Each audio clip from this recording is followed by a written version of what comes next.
दोस्तों कैसे हो। मुझे उम्मीद है कि आप सब अच्छे होंगे। आज जो हम बात करने वाले हैं, कुवैत की कुछ बड़ी खबरें निकल के आ रही हैं जो कि ज़रूरी हैं, आप लोगों के लिए इम्पोर्टेंट है। वीडियो को शुरू से लेकर आखिर तक ज़रूर देखें। चैनल को आप पहली बार देख रहे हैं, सब्सक्राइब करें, जितना हो सके वीडियो को शेयर कर दें। सबसे पहली खबर की तरफ बढ़ते हैं। बड़ी खबर आ रही है निकल के, गिरफ़्तारी के हवाले से। कुछ लोगों को गिरफ़्तार किया गया है कुवैत में, जो एक इलीगल एक्टिविटी कर रहे थे, इलीगल तरीके से काम धंधा कर रहे थे। अगर आप भी इस तरीके से करते हैं तो छोड़ें, क्योंकि अभी 5 लोगों को गिरफ़्तार किया गया है इसी काम में। अब बात कर लेते हैं यहाँ पे अगली खबर की तरफ। जो अगली खबर आ रही है निकल के काफ़ी ज़्यादा इम्पोर्टेंट है। अगर आप लोग सफ़र करना चाहते हैं तो सफ़र कर सकते हैं, लेकिन यहाँ पर अभी जो फ़्लाइट हैं वो चल रही हैं, लेकिन जो टिकट की प्राइस हैं वो इंक्रीज़ हैं। इस चीज़ का ख़ास करके ध्यान दीजिएगा, क्योंकि इस टाइम पे फ़्लाइट की जो टिकट हैं वो काफ़ी ज़्यादा इंक्रीज़ हैं और फ़्लाइटें पूरे तरीके से ओपन भी नहीं हुई हैं।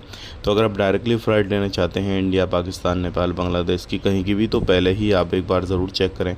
अलग अलग फ़्लाइट जो अलग अलग एयरलाइंस है वो सारी चीज़ें चेक करें। इस चीज़ का ख़ास करके ख्याल रखें और अपने साथ में कोई भी नशे का सामान वगैरह बिल्कुल ना लेकर जाएँ। अब बात कर लेते हैं यहाँ पर अगली खबर की तरफ। जो अगली खबर आ रही है निकल के इम्पोर्टेंट है ये भी। अगर आप डिलीवरी ड्राइवर का काम करते हैं, ख़ास करके कोई नशे वगैरह का स्मगलिंग वगैरह करते हैं, तो उसको छोड़े, क्योंकि अभी एक बंदे को पकड़ा गया है, यही काम कर रहा था। वीडियो देखने के लिए बहुत बहुत शुक्रिया। सब्सक्राइब करें, आप अपना ख्याल रखें, अपनी फैमिली और टेक केयर।